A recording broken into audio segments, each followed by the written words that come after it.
Hey, hey, hey, y'all. This is Natasha. Yes, it's me, Natasha. I'm back. It's been so long, but I wanted to come on and talk to y'all and say hello. Happy New Year. It's 2021. Okay, I get it. It's already April, but hey, better late than never. Happy New Year's, all my subscribers and future subscribers. I wanted to come on and just chat with y'all, see how you've been doing. How have you been managing and surviving the pandemic? I have been struggling, but every day is a new day to do better. You know what I'm saying? That's what it is. So if you're not following me on my Instagram or Facebook, you definitely should because I update daily. And if you ever have questions, you can always DM me. But 2021, I am bringing you more. That's more tutorials, whether it be Cricut or Silhouette. I'm going to bring it to you. I'm here for you. So I wanted to go ahead and just do a quick voiceover for this particular video. My goal is to put the template in. All right, so with that being said, we're going to hop right into today's project. I am making a happy birthday shaker card, and we all love shaker cards. They are so amazing, but I want to give you a view on what it's like to put it together. So we're going to go ahead and use our glue, favorite glue. It doesn't matter. Make sure you get around the edges where your inside glitter or whatever embellishments you want to use in your shaker card. Please make sure you glue around that inside cut. You'll see later in the video where I did not do it and I had to pretty much backtrack and fix my mistake. So within this file, which I hope to share with everyone, there are about 4 different layers. You can always duplicate this particular inside cut to make it thicker. I am using 65-pound cardstock that you get at Michael's or Amazon, any place. You can definitely do more than 4 layers if you want it to be thicker, where you can add more chunkier insides inside your shaker card. So just know you can always make it thicker. Other than that, I just use 4 layers. And here I'm going ahead and add an acetate on the back of my top card, the decorative piece of the card that you're going to see. And I love that it has the gold foil on it, which this was purchased in a mystery box from Cricut years ago. And I am just getting around to using some of it. So yes, definitely use what you have. Everything I'm using in this video, I've already had in my stash. I didn't have to go out and buy anything new, which was great. Even this glue, I've had that glue for a very long time and it still works perfectly. So as you see, I'm going ahead. I made sure that I glued around the cutout. And I did use the Cricut offset feature. It was very easy to use. And it's great they finally decided to add it because as a silhouette user, that's just a function you just grow to be accustomed to. So it's nice that Cricut is now offering that feature to all of their users. So yay, Cricut. Yay, Cricut. So we kind of missed that step. So if you need to stop and rewind a few seconds, you'll notice I only glued the outline of the back part of the shaker, and that's a no. I'm going to attempt to try to peel it up here. And as you see, that did not work. So I decided I was just going to take a deep breath and keep going. Because when you're crafting, it doesn't have to be perfect. Handmade items are not expected to be perfect. I am not a machine, so mistakes do happen.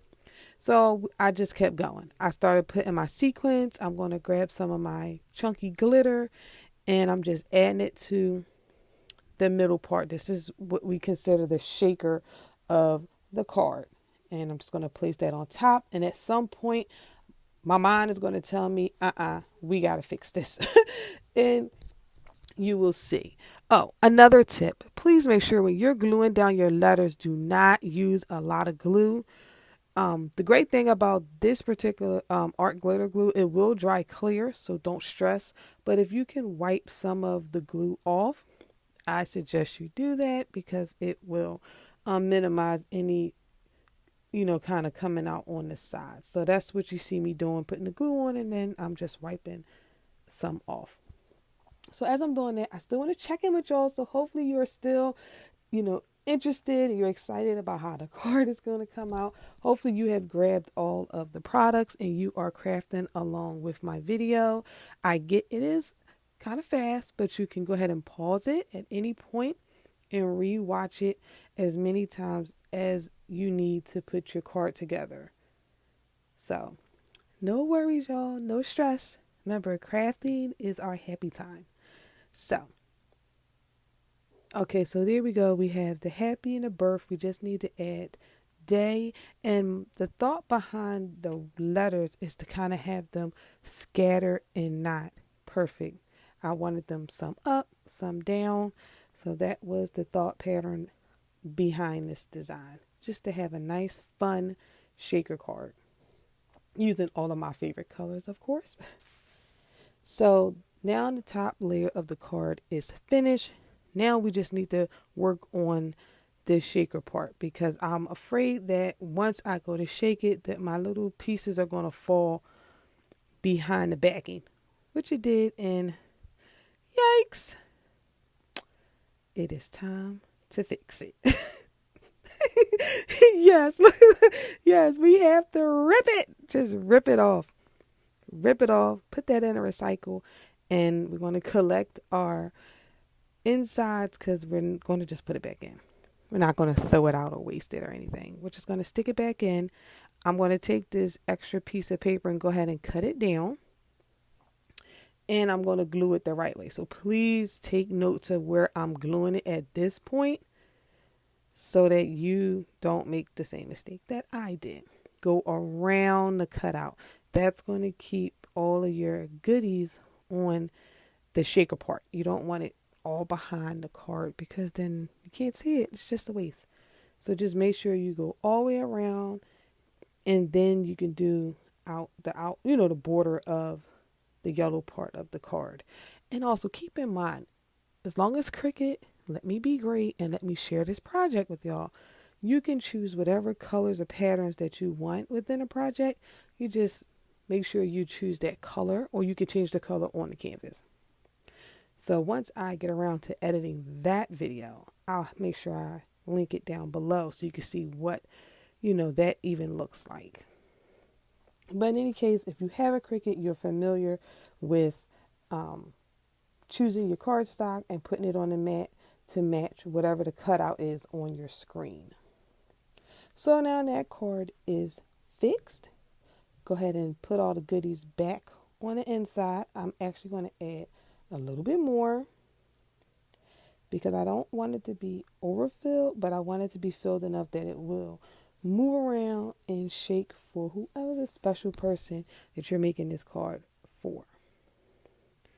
So we're just going to keep adding more. And this is me showing you what I'm using. I don't know where they came from. Probably Michael's, probably Walmart. So just check your local craft store and your local Walmart, Target, and their crafting section and see what they have. Even if you don't feel you have a need for it at that time, buy it. Just buy it. You'll need it later. Right?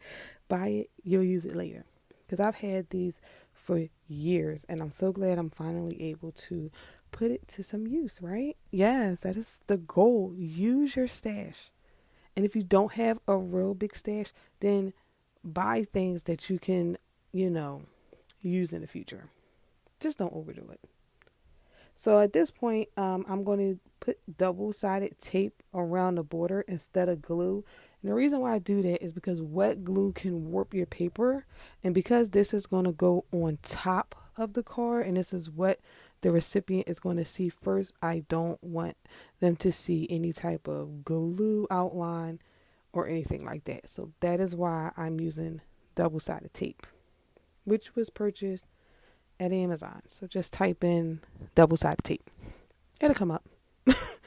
No stress, no worries. And I'm also going to put my link, my Amazon store link, in the description so that you can grab it there also. It'd be easy way to find it. All right, I'm just going to peel that off. And this is the last step. Go ahead and put my little needle back in because I will lose it. So after we put it on here, I will put the my little pin back in there, because if you don't, the glue will dry in the top part, and then they have to buy replacements, which I've had to do a few times. So always remember, put your glue directly close to the edge.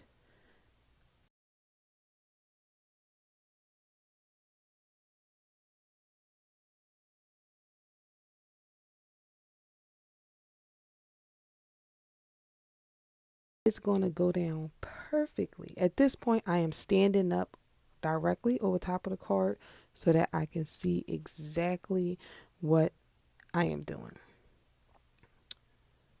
Just going to go ahead and smooth it out. Make sure everything is stuck. I don't like to apply too much pressure on the glue so that it doesn't seep out. But remember, it does dry clear, so don't stress. That's it, y'all. I hope you like it because I love it. Look at it. It just shakes. I love it. But thank you so much for joining me. Thanks so much for watching. If you love these type of videos, please subscribe. Make sure you hit the like button. Give me a little shout out in the comments so I know that you stopped by to watch the video. And I'll see you next time. Bye.